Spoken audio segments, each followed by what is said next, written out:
Who has made 42 albums, won 11 Grammys, conquered multiple addictions, stolen a member of the Beatles' wives, and is still touring 5 decades later. If you guessed Eric Clapton, you would be correct. These are the sites I used to gather information for this speech: songfacts.com, peoplemagazine.com, Eric Clapton's personal website, rollingstones.com, thebiographychannel.com, an article on Mail Online, multiple articles from the New York Times, rockonthenet.com, allmusic.com, an interview from Australian 60 Minutes, and brainyquotes.com. Today I'm going to inform you a little more about Eric Clapton's childhood, adult life, and career. Where do I find the words to say? How do I teach him? What do we play? Bit by bit I've realized this is when I need him. This is when I need my father's eyes. These lyrics are from a song Eric Clapton wrote in the 90s about his father that he never got the chance to know. Eric Clapton was not born into your conventional family. Eric was born out of a brief wartime romance between his 16-year-old mother and a Canadian soldier that returned to his wife in Canada and never knew of his son's existence. His grandparents raised him as their own, and he grew up believing his mother was his sister. At the age of 9, he learned the truth about his mother.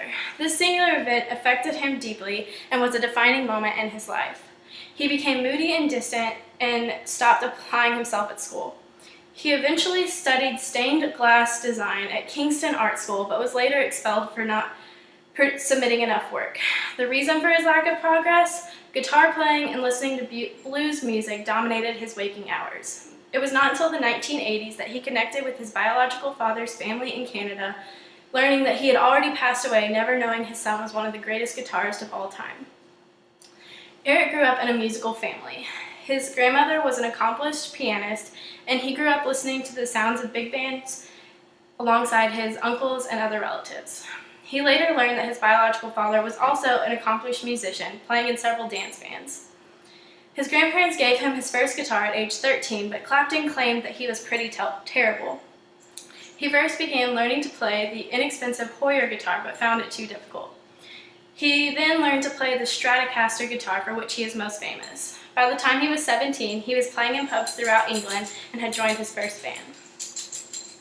Although specifically written about his affair with Patty Harrison, these Layla lyrics sum up so much of his adult life. Like a fool, I fell in love with you, turned my whole world upside down. Struggling with multiple addictions, several love affairs, and the death of his son, Eric's adulthood was no smoother than his childhood. Resulting from his feelings of rejection by his biological mother, Clapton pursued relationships with women that were glamorous and unattainable. His life was spent searching for a woman that would give him the unconditional love and care that his mother was supposed to. The most famous of which was Patty Boyd, his best friend George Harrison's wife. Patty would flirt endlessly with Eric at parties in a futile attempt to get her husband's attention. In 1976, Clapton goes on to say, "She may have been trying to make him jealous and using me, but I fell madly in love with her." The two were married until 1988, when Patty had tolerated enough of Clapton's addictions and affairs with other women. In a later interview, Patty Boyd talks about the depressions both Harrison and Clapton suffered from as a price of their great creativity. Hit hard by the breakup of the Dominoes, Clapton suffered a 3-year addiction to heroin. He eventually quit heroin and relaunched his career, replacing his prior dependency with both cocaine and alcohol. Salvation came with the 1986 birth of his son Connor to Italian actress Lori Del Santo and his daughter Ruth to Yvonne Kelly, both of whom Clapton developed relationships with while still married to Boyd. Eric and Patty soon divorced, and he went back into rehab and embraced the Alcohol Anonymous program. On March 20th, 1990, Clapton's world once again turned upside down. The New York Times headline read, "Eric Clapton's son killed in 49-story fall." The 4.5-year-old boy dressed in red pajamas fell through a 6-foot by 4-foot window out of his mother's condo just blocks from the hotel where Clapton was staying.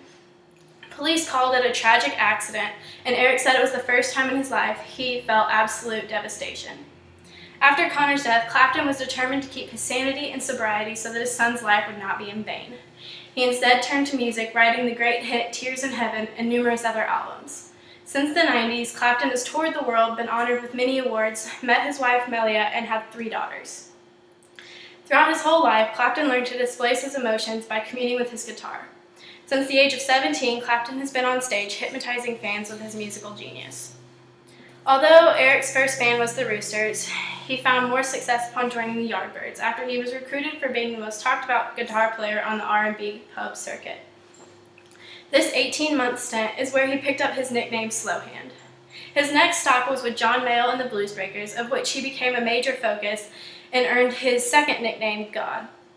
In 1966, Eric and two other band members broke off to form the world-famous rock band Cream. In the aftermath of Cream's demise, Clapton formed rock's first supergroup, Blind Faith, which disbanded after only one album and one disastrous American tour. In 1970, Clapton's first self-titled debut album was released. During that same year, he went on to form Derek and the Dominos, which is best known for their album Layla and Other Assorted Love Songs. Since the breakup of the Dominos, Clapton has focused on his solo career, releasing over 20 albums and a collaboration with blues legend B.B. King. In an interview with Clapton himself, he explains that he originally liked many different instruments, such as the trumpet, the violin, the piano, and the accordion. However, with the guitar, he says there was an ease. It was made to look easy, and it was incredibly attractive. As someone who has recently seen an Eric Clapton concert, I can indeed say that he makes it look easy. Swooning an arena audience is no challenge for this musical genius. For more than 2 hours, Clapton will play hit after hit and still leave you wanting more. Over the past 5 decades, Clapton has done little to damage his reputation and has earned his number 2 spot on Rolling Stone's list of the 100 greatest guitarists of all time. To summarize, I hope I have given you a brief glimpse into Eric Clapton's unusual childhood, difficult adult life, and his amazing career. I urge you to listen to his music and discover more about his biography, because Eric once said, "Music is safe. Music doesn't need a middleman, whereas all other things learned in school need some kind of explanation."